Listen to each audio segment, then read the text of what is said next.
जिन वक्ताओं ने बात रखी आपके सामने, तो मैं उस बात को नहीं दोहराना चाहता हूं, लेकिन जो है जिस प्रकार से सतीश पेंडाम जी की 2-3 बातें जो वो बोलते बोलते छोड़ के गए हैं, मैं उसको पूरी करने की कोशिश करूंगा। अभी जिस गांव में हम कार्यक्रम कर रहे हैं, उस गांव में सोलर प्लांट लगा है और उस सोलर प्लांट से उस गांव को कोई भी फायदा नहीं। सोलर प्लांट लगाने के पहले क्या हमारे गांव की ग्राम सभा ने सहमति दी है क्या? मैं इसलिए आपसे पूछ रहा हूं क्योंकि जो है पंचायत उपबंध अनुसूचित क्षेत्र पर विस्तार अधिनियम की धारा 4 ख और ग के तहत गांव के भीतर आने वाला सामुदायिक संसाधन के ऊपर उस गांव की ग्राम सभा का अधिकार है, उसके ऊपर नियंत्रण करने का अधिकार है, उसको प्रबंधन करने का अधिकार है। तो आपके गांव में कोई भी योजना या परियोजना सरकारी या गैर सरकारी आती है, तो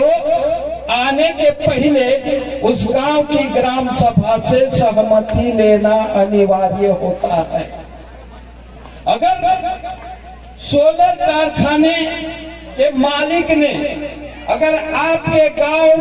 गांव में सोलर प्लांट लगाने के पूर्व सहमति ली होगी, तो ये जो है न्यायिक तौर पर जो है कारखाना लगा है। अगर जो है सोलर कंपनी के मालिक ने आपके गांव में आकर आपकी ग्राम सभा की बिना सहमति से कारखाना लगा है, तो वो गैर संवैधानिक रूप से कारखाना लगा है। तो ये आपको तय करना है अभी कि सोलर प्लांट हमको जरूरत है या नहीं। अगर आपको सोलर प्लांट की जरूरत है, आपके गांव के लोगों को उस सोलर प्लांट से आपका फायदा होगा, आपके गांव का विकास होगा, तो आप जो है इसे यहाँ रहने देना। अगर जो है आपको इस प्लांट से गांव का कोई भी फायदा नहीं होता, कोई भी विकास नहीं होता है, तो आपकी ग्राम सभा की बैठक बुलाना और आपकी ग्राम सभा की बैठक में ये तय करना कि जिस समय सोलर कारखाना लगने के पूर्व हमारे गांव की ग्राम सभा को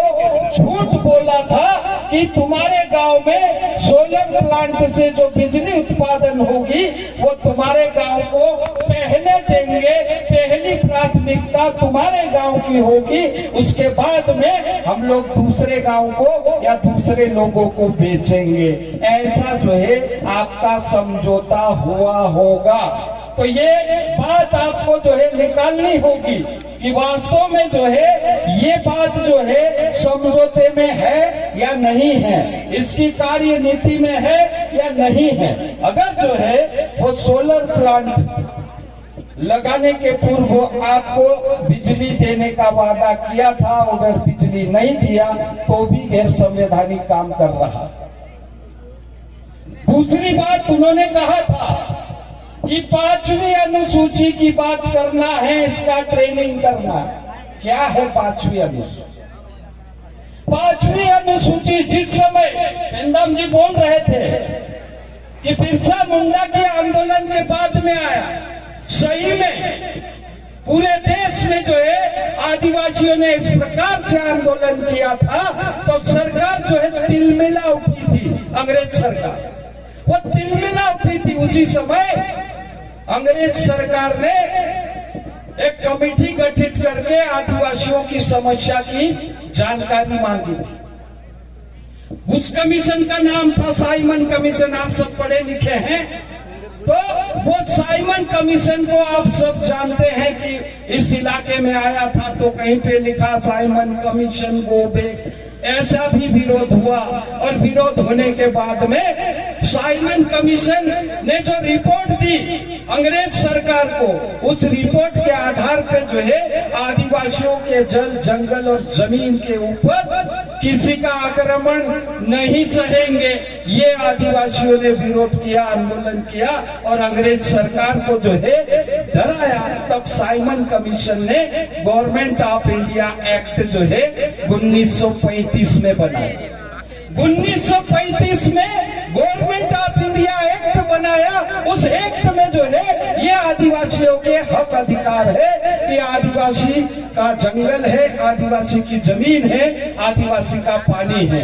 और जो आदिवासी का संसाधन है उस संसाधन के ऊपर कोई भी आदमी, बाहरी आदमी उस आदिवासी के इलाके में जाएगा, जिसको हम आदिवासी इलाका मतलब 5वीं अनुसूची कहते हैं, तो उस इलाके में जाएगा तो उस इलाके में जाने के पहले 5वीं अनुसूची के इलाके में, 5वीं अनुसूची के इलाके में इस जगह पर 5वीं अनुसूची की धारा 2 के तहत आदिवासी इलाके की जमीन को किसी भी प्रकार से कोई भी बाहरी व्यक्ति या गैर आदिवासी या सरकार भी गैर आदिवासी है इसलिए वो भी नहीं ले सकता है। अगर उसको लेना है तो लेने के पहले एक तो ग्राम सभा से सहमति लेना, दूसरा जो है ग्राम सभा की सहमति लेने के बाद में जो आदिवासी इलाके का जमीन है उसके लिए जो है अनुमति के पूर्व जो है उस जिले के कलेक्टर से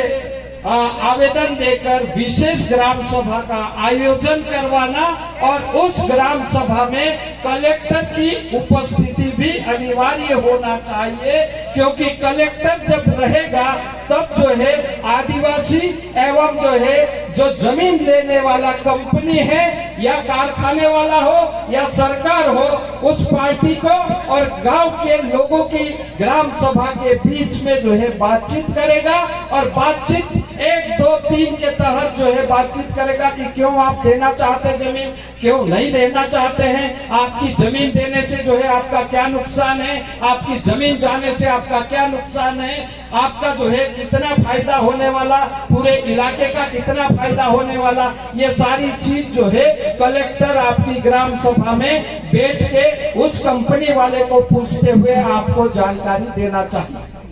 लेकिन ऐसा कहीं पर होता नहीं है,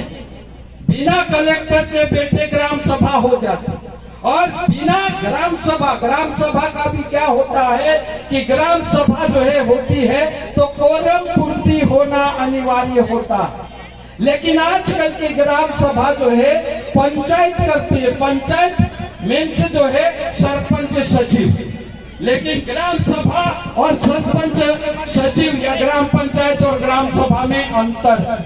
ग्राम सभा लोगों की होती है और ग्राम सभा आदेश देने का काम करती है और ग्राम पंचायत जो है उस आदेश का पालन करती है और उस आदेश अनुसार काम करने का काम करती है। लेकिन यहाँ पर ऐसा नहीं होता है। दूसरी बात साथियों कि यहाँ पर अभी मध्य प्रदेश में जो है भू अधिग्रहण कानून 1894 के तहत यहाँ की जमीन लेने के पूर्व भू अधिग्रहण अधिनियम के तहत यहाँ धारा 4 से धारा 22 तक की कार्रवाई होना चाहिए थी। अगर कोई भी गांव की जमीन,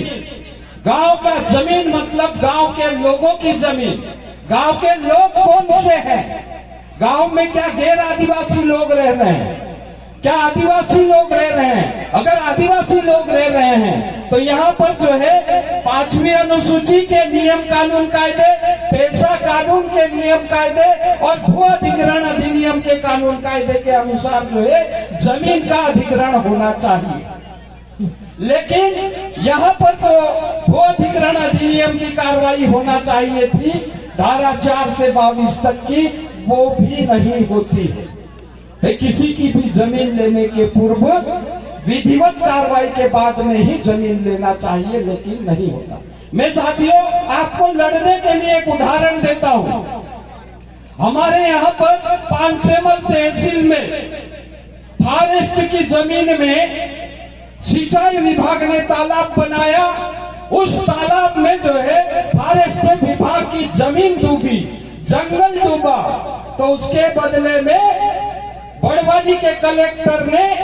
आदिवासियों की जमीन, जो निजी जमीन थी, पट्टे वाली जमीन थी, कलेक्टर ने उस जमीन को फॉरेस्ट विभाग को हस्तांतरण कर दिया।